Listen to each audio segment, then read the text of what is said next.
4 থেকে 7 মাসের মধ্যে যারা প্রেগন্যান্সি আছেন, আমি আজকে এখানে বলে গেলাম আপনারা কাগজপাতি যেটা লাগবে সেই জিনিসগুলা ঠিক করে আপনারা পরিষদে আসেন। আমরা পরিষদে আমরা গোটা ইউনিয়ন, আমরা গোটা গোয়ালদার মিলে আমরা 40 জন যুবক আছি আপনাদের শুধু সাহায্য করার জন্য, আপনাদের হেল্প করব।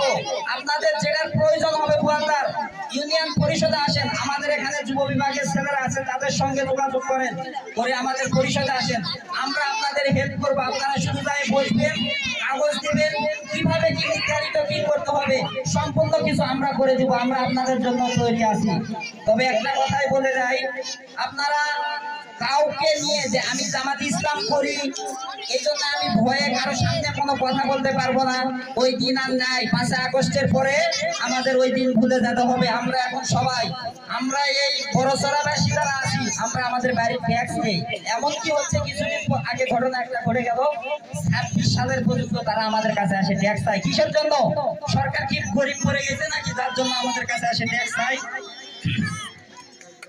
তো যেটা কথা বলতে যাচ্ছি, প্রকৃতভাবে আমি একটা কথা বলি আপনাদের, বারবার বলে যাচ্ছি, আপনাদের বাড়িতে যদি যুবক ছেলেরা থাকে, আমাদের যে ছেলেগুলো আছে তাদের যদি কোন চলাফেরা খারাপ হয় তাহলে তাদের সঙ্গে তাদের মিশতে দিবেন না। আমরা 40 জন যুবক যদি গোয়ালদারে হতে পারি, প্রত্যেকটা ওয়ার্ড থেকে যদি 10 জন করে 80 জন হতে পারি, 130 জন যুবক, 130 জন যুবক যদি আমরা 20 টাকা করে দেই তাহলে কয় টাকা হচ্ছে? ওই টাকাতে আমরা প্রত্যেকটা ওয়ার্ডে আমাদের উদ্দেশ্য কাউকে 10 কেজি চাল দিব, কাউকে 500 টাকার ওষুধ কিনে দিব, কাউকে 200 টাকার ওষুধ কিনে দিব। আমরা যতটুকু পারবো সেতটুকু হেল্প করব।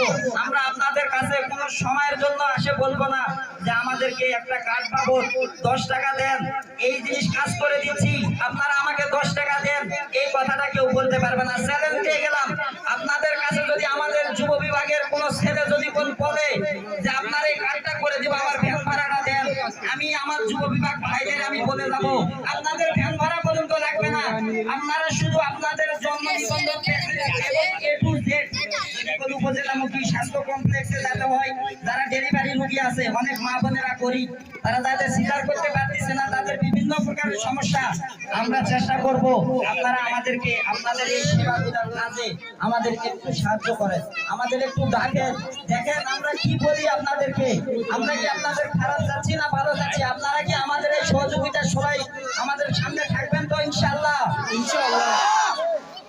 তাহলে যদি আপনারা সকলে আমরা যদি 10 মিলে একটা কাজ করি, 10 মিলে যে কোনো কাজেই আমরা সফল হব। জামাত ইসলাম আসলে এমন একটা দল